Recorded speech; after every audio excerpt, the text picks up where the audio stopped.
Let's go through these blog posts real quickly in case you guys haven't read them or seen them yet. There will, of course, be people on YouTube who have not. I wanted to get a card review video out first, so some people may not care about this, but I wanted to do a quick patch and announcement review with your help, Twitch chat. So, welcome to Year of the Hydra. We all kind of knew this was coming. They'd kind of shown this image previously. It's once again time to look to the great Hearthstone clock in the sky as it ticks one more talk forward. It's beautifully written. Get ready for the next Hearthstone year, the Year of the Hydra. But before we move forward, let's take a quick look back at what has happened in the last Hearthstone year. We know what happened, okay? Just to clarify, a lot of people still don't know how this works. The expansions rotating are Ashes of Outland, Scholomance Academy, and Madness at the Dark Moon Fair.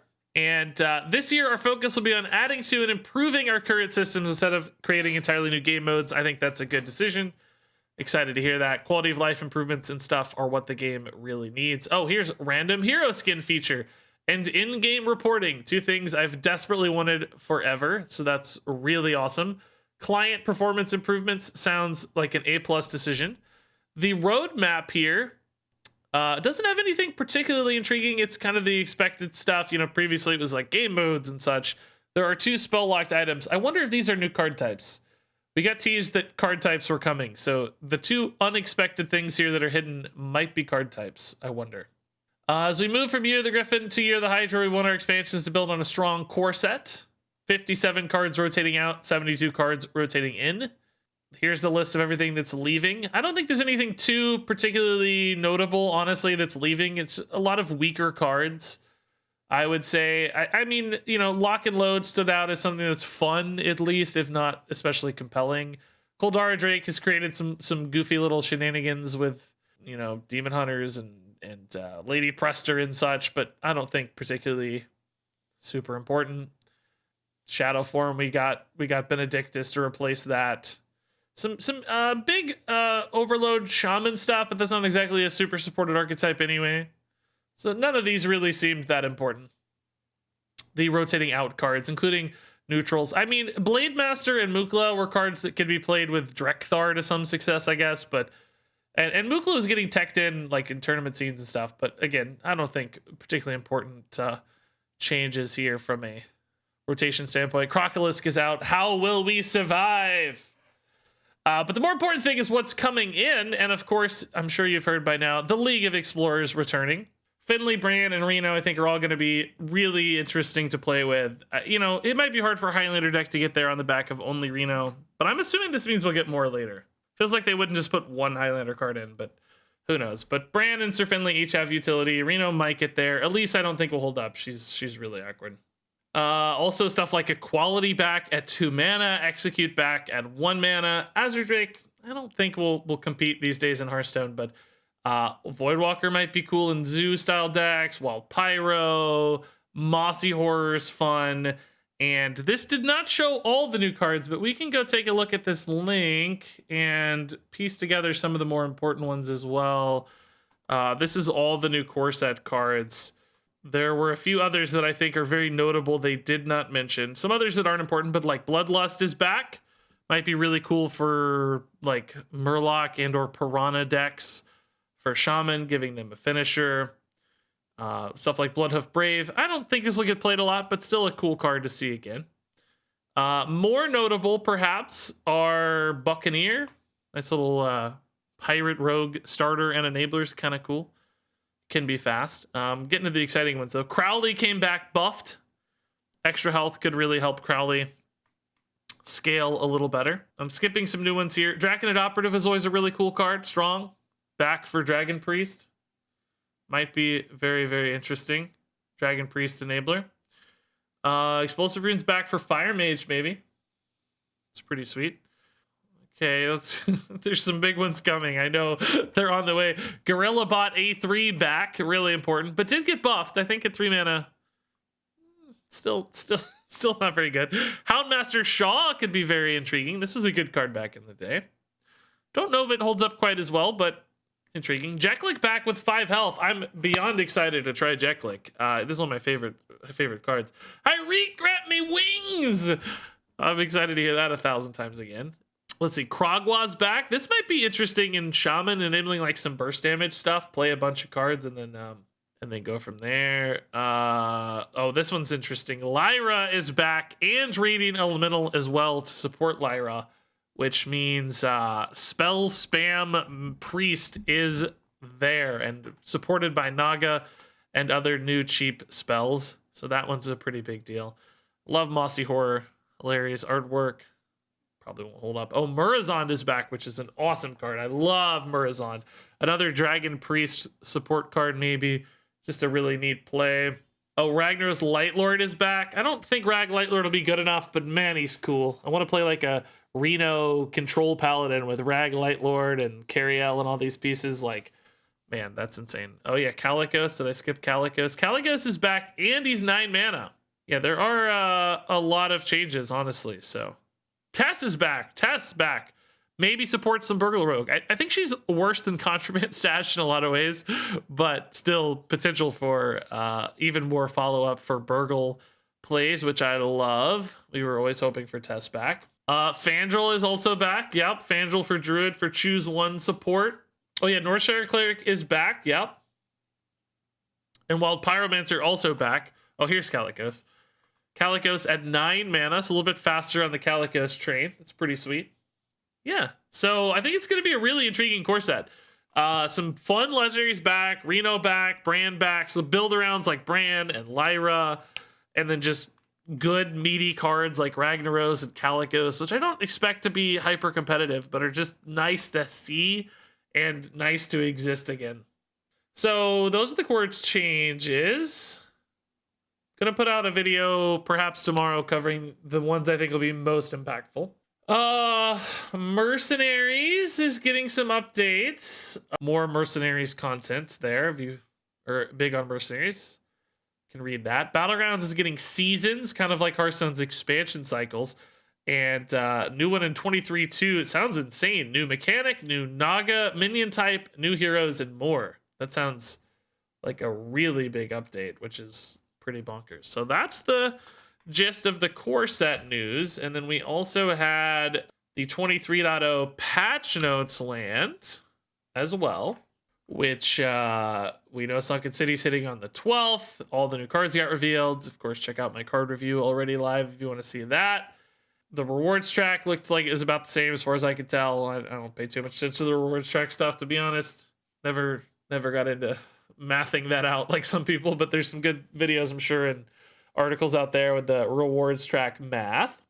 This is pretty interesting. Unnerfing cards that are currently live in standard already for a week, and then once they rotate to wild, of course, will retain their unnerfed status. So like Moarg back to 2, Il'gynoth to 4.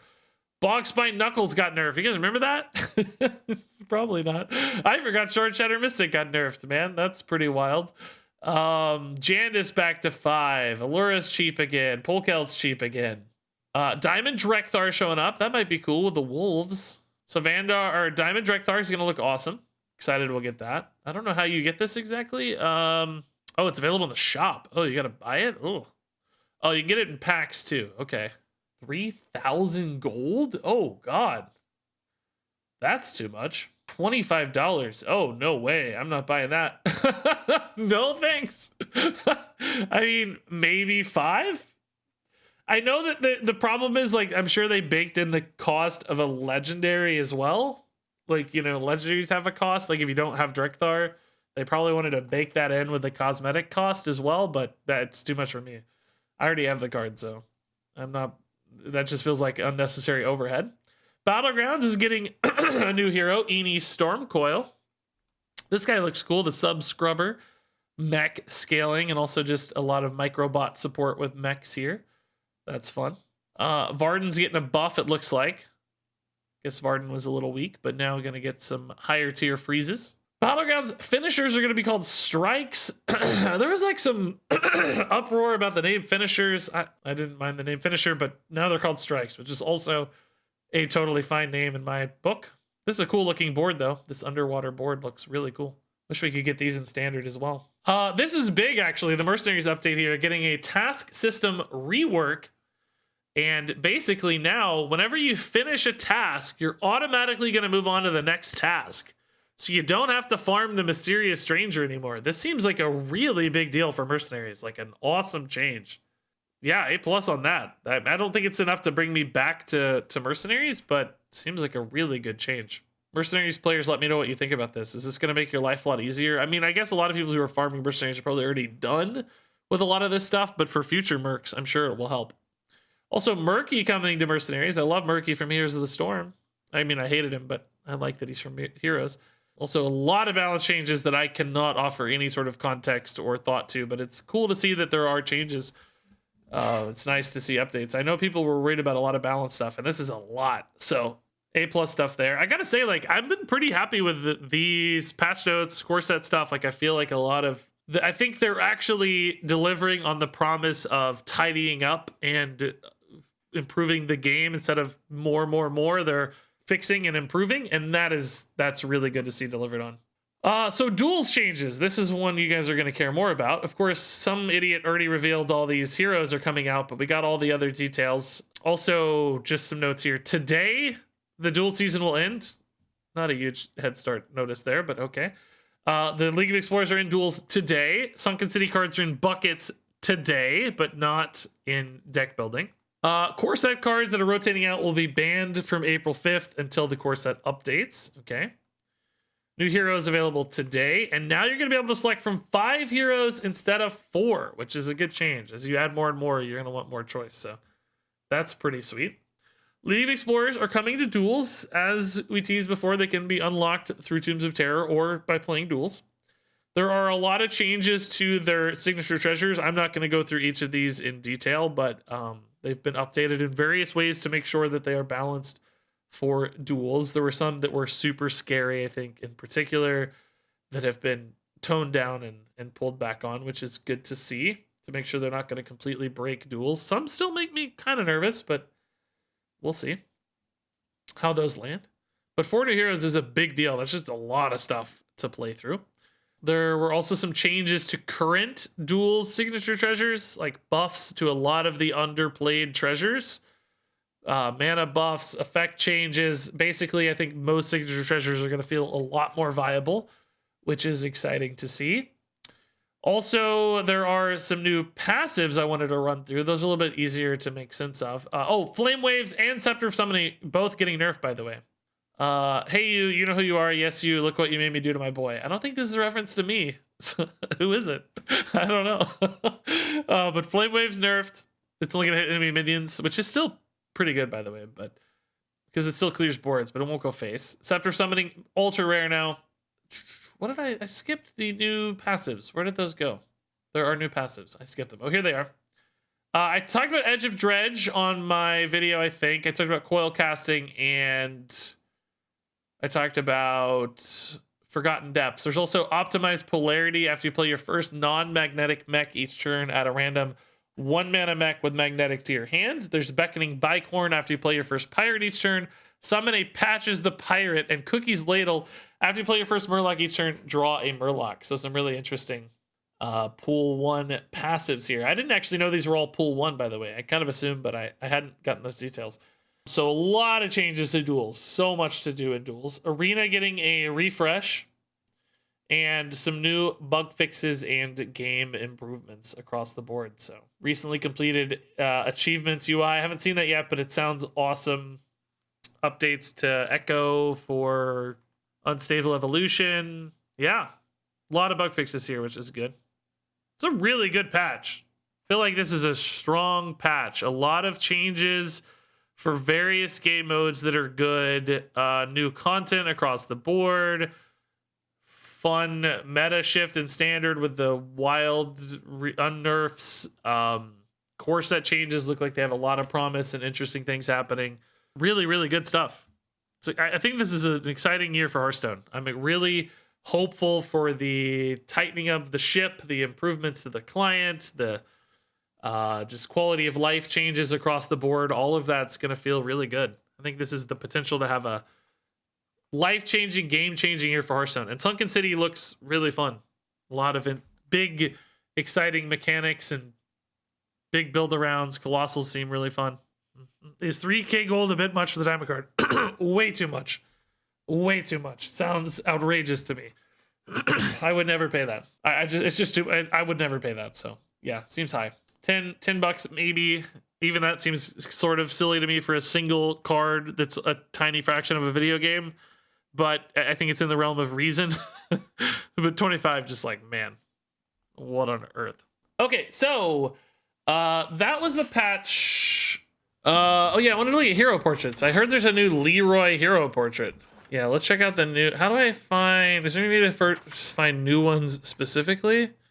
That's not new. Always come out ahead in fights. Join me in my hunt for vengeance. Is that new? Of the Shaldo Ray. Oh, it's from the Tavern Pass. Yeah, okay. Ambassador Phelan. It's time for a new adventure. There you go. Oh, Sea Dryad Lunara looks cool. Gives us life. Naga Sylvanas. That's crazy. We will serve. Looks awesome. True queen. Mage probably got 7 new skins. Everybody else got 1, if I had to guess. Well, yeah, we already have Queen Ashara. Destined to rule. Oh, Khadgar, yeah. That's cool. Ship Captain Khadgar here. That's sick. Paladins, the Leroy, I think. Yeah, Leroy, sick. Let's do this. That's awesome. He looks kind of older, but I love it. That's really good. I'll use that one probably. Oh, Admiral Liadrin as well. We'll be sailing in style. Very nice. Oh, that's nice. Commands me, I will answer. Naga Tyrande. That's cool. Mariner Maev. Please call to me. Oh, kind of dig it. It's kind of a mishmash color palette. Like, it's a lot of random colors, but I kind of dig it nonetheless. Shaman. Oh, Deep Sea Morgul. That's good. I like the colors on that a lot. Kaldurai Vash. Queen's favorite handmaiden, I have many enemies. That looks good too. I'm always ready to take the plunge. I like this fish right here. You see this fish's face? That's good. I like that. That's funny. The warrior. Please, just get me off this island. It's been forever. I like it. The parrot, dude. It's good. Man, that's really cool.